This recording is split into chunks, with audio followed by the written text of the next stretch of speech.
Olá a todos, bem-vindos ao Mato Sucesso. Eu vou neste vídeo resolver o item 1 da primeira ficha sobre derivadas, isto em funções de matemática, 12º ano. Eu nesta ficha vou então abordar o conceito de segunda derivada de uma função. Eu coloquei aqui este gráfico à direita. Este gráfico não tem nada a ver com esta expressão que está aqui, apenas coloquei este gráfico porque agora vou fazer uma introdução ao conceito de segunda derivada. O que é a segunda derivada de uma função e, mais do que isso, que é a parte mais importante, que informações podemos ter sobre a função original através do estudo da segunda derivada dessa mesma função. Vocês já tinham dado a primeira derivada no 11º ano, agora no 12º vão recordar o estudo da primeira derivada, obviamente, e vão acrescentar a esse estudo o estudo da segunda derivada de uma determinada função. Ok, eu tenho aqui esta representação gráfica. E eu vou dizer que esta representação gráfica é a representação gráfica de uma função que relaciona uma determinada posição de um objeto relativamente a um referencial, obviamente, em função do tempo que decorre.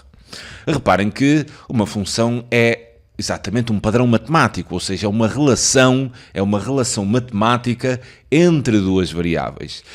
Através do gráfico desta função, eu posso perceber, por exemplo, todas as sucessivas posições de um determinado objeto ao longo do tempo. Por exemplo, olhando para este ponto, eu consigo perceber que aos 4 segundos, o objeto encontrava-se na posição, relativamente a um dado referencial, na posição igual a 2 metros. Por exemplo, aqui eu teria para outro tempo outra posição, ou seja, este gráfico dá-me as sucessivas posições de um objeto ocupadas ao longo do tempo. Agora, vamos então perceber para que é que serve a primeira derivada? O que é a primeira derivada de uma função? Eu utilizei, por exemplo, se eu falar em y em x, isso é demasiado abstrato, né? Não está associado a nada. Por isso é que eu neste primeiro exercício eu decidi colocar uma situação real, ou seja, nós temos aqui um corpo animado de um determinado movimento e temos aqui a descrição da relação entre a posição do objeto em função do tempo. Ou seja, nós vamos deixar a abstração e vamos aplicar essa abstração a uma realidade concreta. Imaginem que nesta relação que nós temos entre a posição e tempo, eu queria saber quais seriam as máximas posições ocupadas pelo objeto, ou seja, em que tempo é que o objeto esteve mais afastado da posição da referência, da posição zero do meu referencial, em que instante de tempo é que ele esteve mais perto dessa posição, ou seja, no fundo eu quero otimizar esta relação entre a posição e o tempo. E a ferramenta que nós usamos para fazer otimizações desses padrões é exatamente o estudo da derivada. Reparem no seguinte, eu antes de pegar na primeira derivada, eu vou pegar aqui em algo que vocês estudaram, que é a taxa média de variação. E o que é isso de taxa média de variação? Eu vou pegar aqui em dois pontos. Vou pegar neste e vou pegar neste aqui. Reparem que neste ponto eu vou chamar então assim, aqui há de ser um determinado t, e este ponto aqui há de ser então um t mais, eu vou então dizer que esta distância aqui seria um ΔT. Então teria aqui t mais aquela abertura, mais este espaço aqui, ΔT. Obviamente que aqui hei de ter um determinado x de t e aqui, obviamente, vou ter a imagem, né, daquele objeto que há de ser um x de um t mais aquele ΔT. E agora vou passar sobre este gráfico uma reta secante, ou seja, uma reta que vai passar nestes dois pontos. Então seria assim esta reta. E vou estudar o declive desta reta. O declive desta reta não é nada mais do que a taxa média de variação, ou melhor, pegar até ao contrário. A taxa média de variação, já lá vamos ao significado disso, mas a taxa média de variação é exatamente no intervalo, obviamente no intervalo t a t mais ΔT, há de ser então igual ao declive da reta secante ao gráfico. Declive esse que se calcula como y1 menos y2 sobre x2 mais sobre x1 menos x2. Nada de novo. E reparem aqui, vou então dizer x, que seria o meu y, x de t mais delta t, x de t mais o delta t, menos o outro y, que seria x de t, a dividir então por t mais delta t, menos t, então teria delta t, né? T menos t cortava, cancelava, então teríamos isto. E reparem que esta ideia não é nada mais, nós estamos aqui a fazer uma variação da posição, ou seja, um delta x, uma variação da posição, em função da variação temporal. E este conceito de delta x sobre delta t há de ser o conceito de velocidade média. Ou seja, para vocês determinarem a velocidade média, vocês fazem quanto é que o corpo se deslocou, né?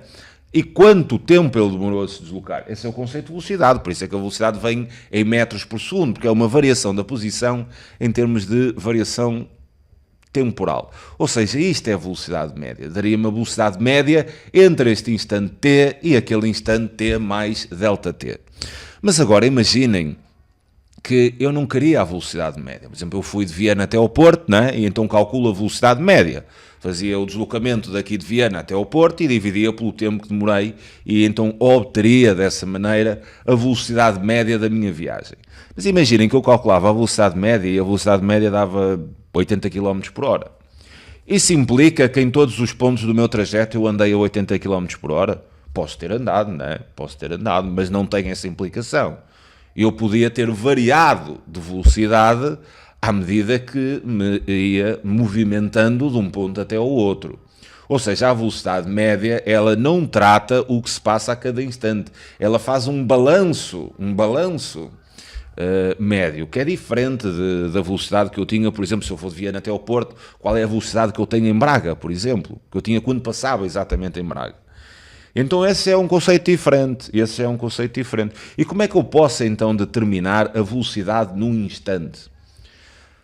Partindo desta ideia de velocidade média, imaginem que eu queria calcular a velocidade aqui neste instante t, assim ali naquele instante t. Então o que é que eu faço? Eu parto desta ideia de velocidade média,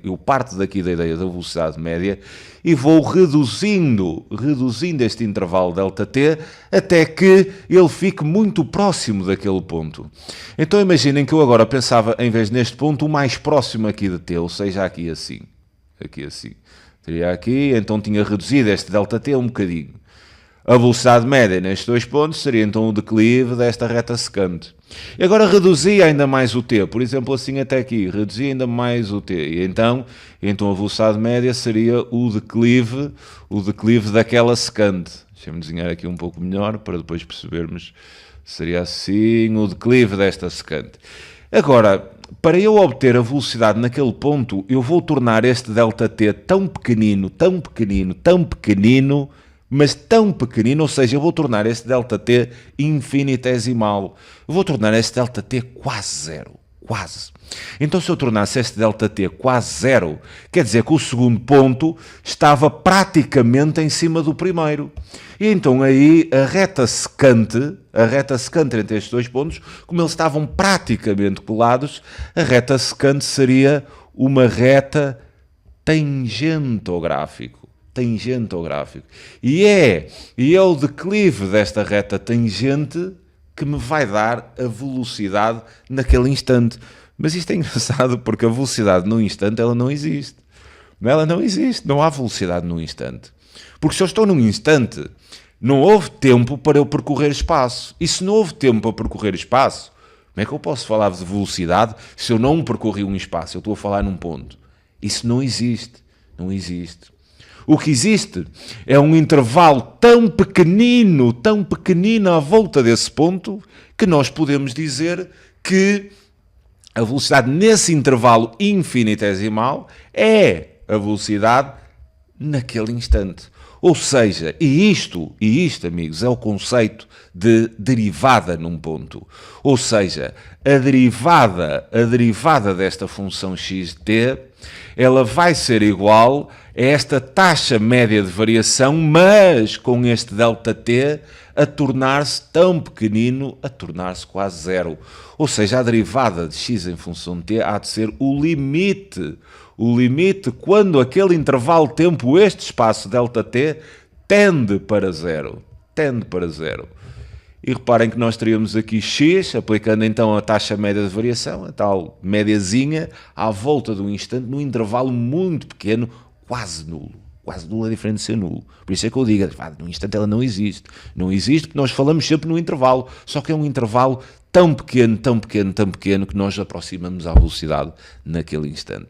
Então teríamos, por isso é que a derivada é dada pelo limite, quando ΔT tende para zero, do cálculo de uma velocidade média, ou seja, de x de t mais ΔT menos x de t sobre ΔT. Este é o conceito de derivada e por isso é que, por definição, a derivada de uma função num ponto é o declive da reta tangente nesse ponto. Bem, esta ideia do que é uma derivada, do que é a derivada em termos geométricos, agora vamos a uma interpretação sobre o que é que a derivada de uma função nos pode transmitir, que informações é que ela nos pode dar sobre a própria função. Eu vou apagar isto aqui e vou então traçar aqui mais dois gráficos e vamos às interpretações. Eu vou só apagar esta parte aqui, vou só assim apagar, porque agora vamos à interpretação. Já sabemos que a derivada da função em termos geométricos é o declive da reta tangente à função em cada ponto. Este seria o gráfico então da posição, em função do tempo. Eu agora vou desenhar aqui dois gráficos. Vou desenhar este gráfico aqui e este gráfico aqui. Já lá vamos ao que é. E vou desenhar aqui outro gráfico. Ok. Neste gráfico, nós vamos então perceber a relação entre esta função e a primeira derivada. E reparem que a primeira derivada da posição em função do tempo, reparem que está de ser um ΔX sobre um ΔT. E este é o conceito de velocidade, ou seja, a velocidade, o tal limite e tal. E isto é velocidade. A primeira derivada de uma função que relaciona a posição em função do tempo é a velocidade. Então, este gráfico da primeira derivada da função xt é um gráfico que nos vai dar a percepção sobre a velocidade do objeto. Lembrem-se da ideia extremamente importante que a derivada de uma função num ponto há de ser o declive da reta tangente à função nesse ponto.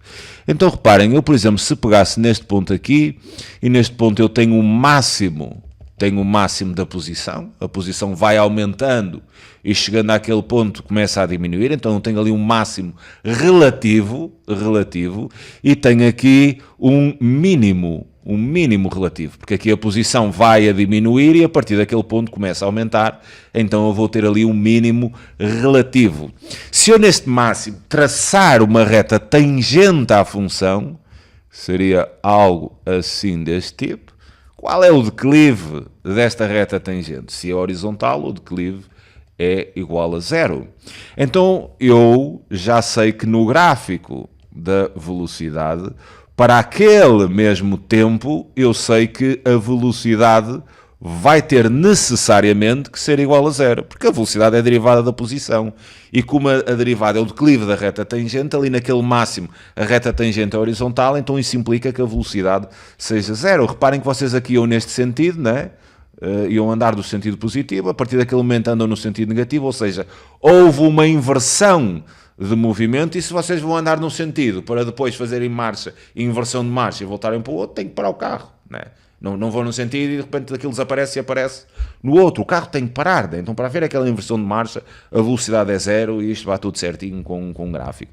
Então sabemos que este é um zero da derivada. Naquele mínimo passamos a reta tangente à função xt naquele ponto e reparem que o declive também é igual a zero. Então sabemos que naquele ponto houve uma inversão de marcha, o corpo estava-se a deslocar nesse sentido e depois passou-se a deslocar naquele, havendo inversão de marcha, a velocidade tem que ser zero, bate tudo certinho, então sei que este ponto, este t aqui, tem que ser necessariamente um zero também da segunda derivada. Por isso é que quando vocês fazem aquela relação das tabelas do sinal da derivada com a monotonia da função original, quando a derivada é igual a zero e há mudança de sinal, vocês concluem que estão no extremo. Exatamente por isto. Exatamente por isto. Agora, sabemos aqui os dois zeros da derivada, mas eu tenho aqui duas hipóteses. Será que antes deste zero a função da velocidade vem por cima ou vem por baixo? Ok, vamos bater outra vez na ideia das retas tangentes. E a ideia das retas tangentes vai-nos dar sempre a percepção sobre o sinal da derivada. Porque reparem, se vocês estiverem aqui e passarem uma reta tangente, né? Passarem aqui uma reta tangente, esta reta que eu acabei de traçar tem declive positivo ou negativo? Se é crescente, o declive é maior do que zero. Se eu passar aqui outra reta tangente, o declive também é positivo. Se passar aqui outra reta tangente, o declive também é positivo. Então, neste instante do zero até este instante t1, a velocidade é positiva porque os declives aqui das retas tangentes ao gráfico são positivos. O que quer dizer que o gráfico da velocidade ele vem de cima, ou seja, vem aqui antes deste instante t1, a velocidade é positiva. E reparem também noutra ideia interessante.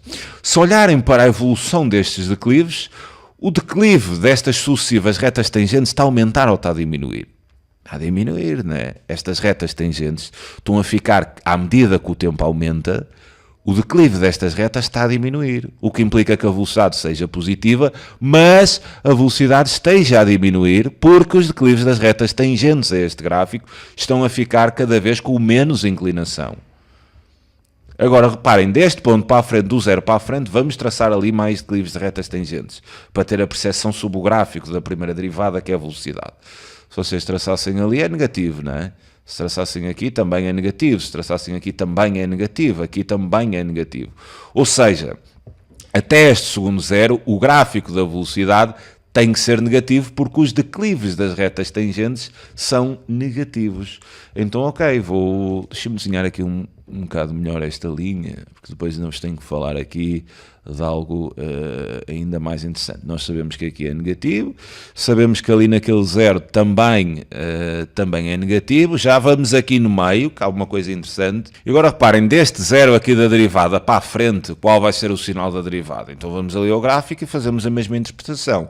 Traçamos assim declives de retas tangentes, né, ao gráfico e percebemos que estes declives são positivos. Aqui os declives seriam negativos.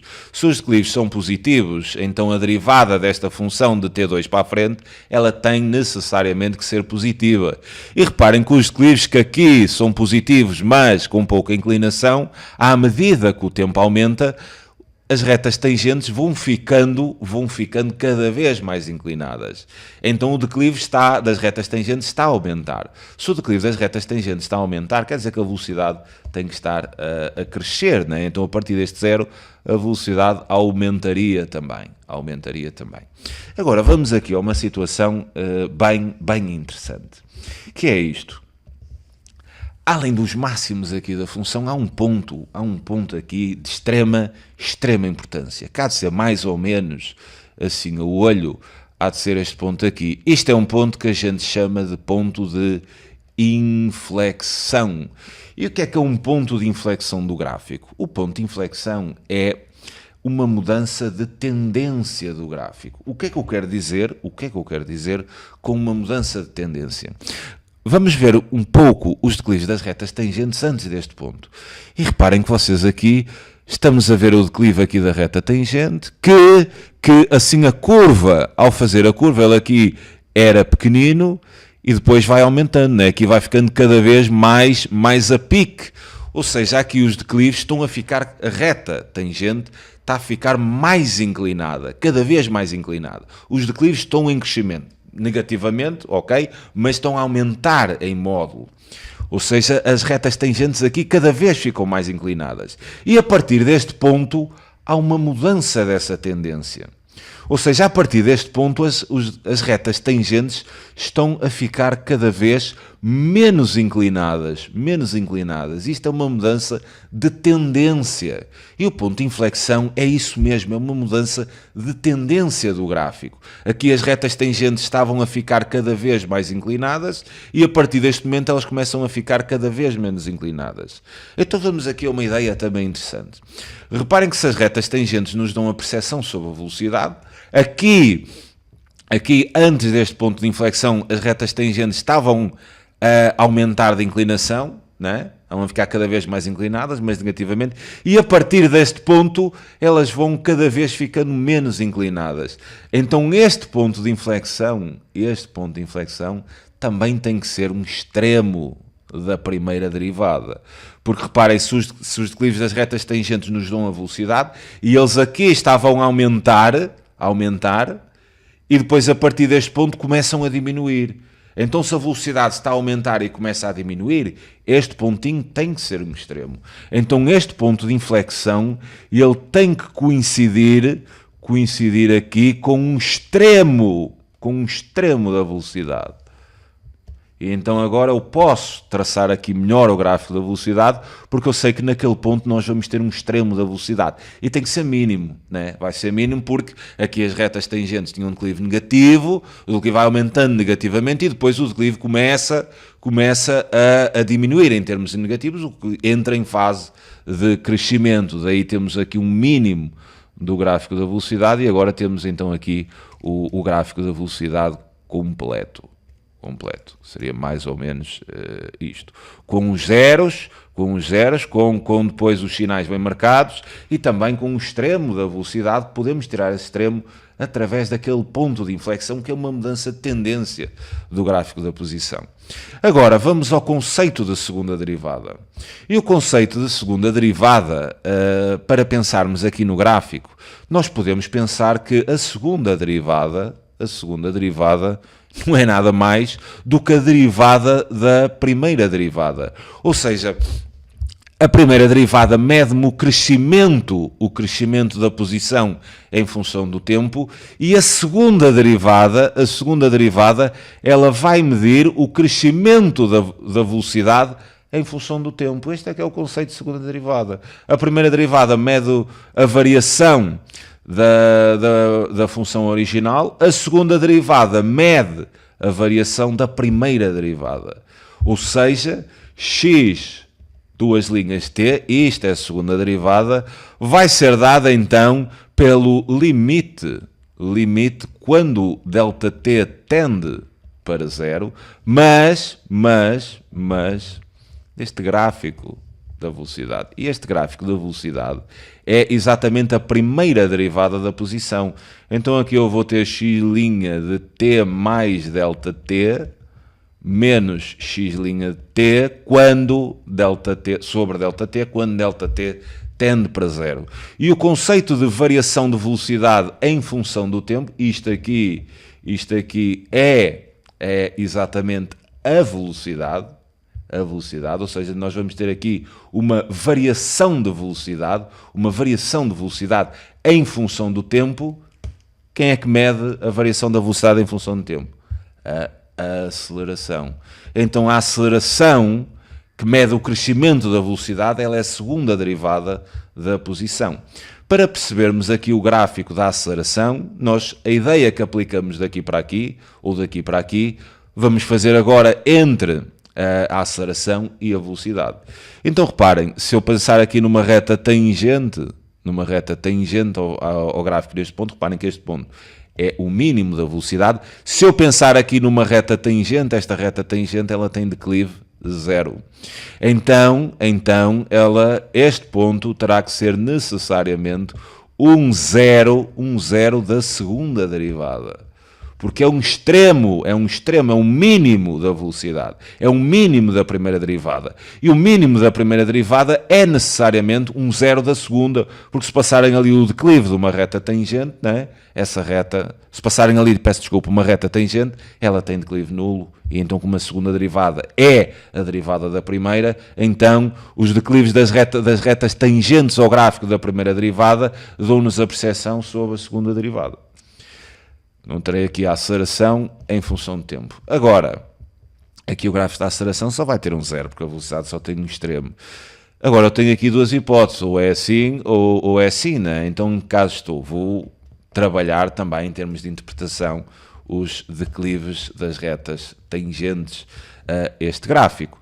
Olhando aqui para as retas tangentes ao gráfico da velocidade, nós passamos aqui uma... falhou ali um bocadinho. Nós passamos aqui uma tangente ao gráfico neste ponto, depois passamos neste, depois passamos neste, passamos neste. Todas estas retas tangentes têm declive negativo.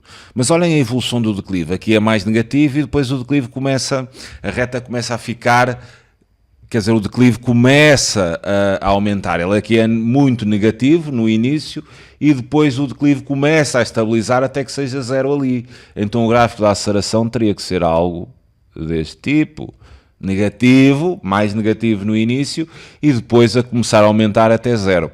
A partir deste ponto, se traçarem retas tangentes ao gráfico, vocês percebem que o declive dessas retas tangentes é positivo e está a aumentar. Então o gráfico da aceleração teria que ser isto, negativo antes e positivo depois. Ou seja, a segunda derivada nada mede o crescimento da primeira derivada. Agora, será que existe uma relação direta entre a função original e a segunda derivada? Vamos pensar no seguinte. Bem, a primeira grande relação que nós temos entre o gráfico da função, entre a função original e a segunda derivada, prende-se aqui pela visualização deste ponto de inflexão. O ponto de inflexão no gráfico da função original, ele vai coincidir com um extremo da primeira derivada e vai coincidir com um zero da segunda derivada. Ou seja, quando a função original tem uma inflexão do seu gráfico, uma mudança de tendência do gráfico, isto implica necessariamente que a segunda derivada tem que ser zero para essa mesma abscissa do gráfico. Então a primeira grande relação é esta. Pontos de inflexão da função original coincidem com zeros da segunda derivada. Agora reparem o que se passa à esquerda deste ponto de inflexão. Olhando aqui para a função da posição, antes deste ponto de inflexão, a função da posição em função do tempo, ela cresce até aqui este extremo, coincide com o zero da primeira derivada, e depois decresce. Então reparem, nós, antes deste ponto de inflexão, nós vamos ter a concavidade deste gráfico a fazer algo deste género. Dizemos então que é concavidade voltada para baixo. E esta concavidade voltada para baixo há de coincidir com o valor da aceleração, que é a segunda derivada, quando é negativo. Então, quando a segunda derivada é negativo, o gráfico da função original tem necessariamente a concavidade voltada para baixo. E reparem que à direita deste ponto de inflexão, o que é que nós temos? O gráfico aqui diminui e depois aumenta. Se diminui e depois aumenta, nós devemos estar perante uma concavidade agora não voltada para baixo, mas voltada para cima. Então, quando a segunda derivada é positiva, isto há de implicar que a função original tenha a concavidade voltada para cima. E esta é a grande relação, entre o gráfico da função original e da segunda derivada. Mas tenham sempre em mente a relação entre os três. Porque há uma grande relação entre a segunda derivada e a segunda derivada é a primeira derivada da primeira derivada, e há uma relação entre a segunda derivada e o gráfico da função original. Até em termos de interpretação de movimento, vamos perceber o que se passa à esquerda deste ponto de inflexão. E eu vou dividir em dois instantes. Vou dividir aqui neste instante T1, neste instante 0 a T1, e depois T1 até ali ao ponto de inflexão. Então de 0 a T1 nós temos o seguinte. Temos a velocidade que é positiva, temos aqui a velocidade positiva, e temos a aceleração que é negativa. Então reparem, se vocês vão andar, né, vão num corpo, né, esse corpo está em movimento e a velocidade está a apontar num sentido e a aceleração no sentido contrário. O que é que esta aceleração vai fazer à velocidade? Vai diminuí-la, porque aponta no sentido contrário. Quando a aceleração e a velocidade apontam no sentido contrário, o movimento, até em termos de física, é classificado como movimento retardado. Ou seja, esta aceleração ela vai começar a comer a velocidade, diminuindo esta velocidade até chegar àquele ponto, e reparem que os declives das retas tangentes eles estão a diminuir, não é? Então implica que a velocidade aqui esteja a diminuir, porque a aceleração está a apontar no sentido contrário da velocidade, até chegarem àquele ponto onde a velocidade é zero. A partir desse momento, o que é que começa a acontecer? A aceleração continua negativa, só que a velocidade, depois de diminuir até zero, ela passa, o corpo faz a inversão de marcha e passa a movimentar-se no sentido negativo. Então a velocidade passa a ser também negativa. E se velocidade e aceleração apontam no mesmo sentido, então o corpo começa a acelerar, que é o que se passa aqui. A velocidade começa a aumentar, mas no sentido negativo, até chegar ao ponto de inflexão onde esta historinha, ela muda de tendência aqui. O que é esta mudança de tendência? A aceleração muda de sinal. A aceleração passa de negativa para positiva. Então o que é que nós vamos ter aqui? Vamos ter a velocidade a continuar a apontar naquele sentido negativo, só que a aceleração muda de sinal. E isto é que faz a mudança de tendência. A aceleração, neste ponto de inflexão, ao mudar de sinal, depois deste ponto de inflexão, voltamos a ter a aceleração e a velocidade a apontarem em sentidos contrários. E o que é que a aceleração se aponta no sentido contrário? Esta aceleração ela vai diminuir o vetor velocidade, e então a velocidade, a partir desse ponto, a velocidade começa a diminuir em módulo. Está a ficar menos negativo, mas em módulo, em valor absoluto, a velocidade está a diminuir. O movimento começa a ser retardado. Começa aquela aceleração apontando no sentido contrário, vai diminuindo a velocidade até chegarem àquele ponto onde há de haver nova inversão de marcha. E o corpo passa do sentido negativo para o sentido positivo. Passando do sentido negativo para o sentido positivo, o que é que nós vamos ter? A aceleração a apontar no sentido positivo e a velocidade a apontar também no sentido positivo. E o que é que acontece em termos de movimento? O corpo ganha velocidade, e então passa a estar novamente em movimento acelerado, e então o corpo dispara no sentido positivo, aumentando a sua velocidade. Esta é a interpretação então física do movimento do corpo, atendendo à primeira derivada, que é a velocidade, e à segunda derivada, que é a aceleração. Bem, fico-me então por aqui quanto à interpretação, e agora vou passar, agora sim, a resolver o problema. Então, até já.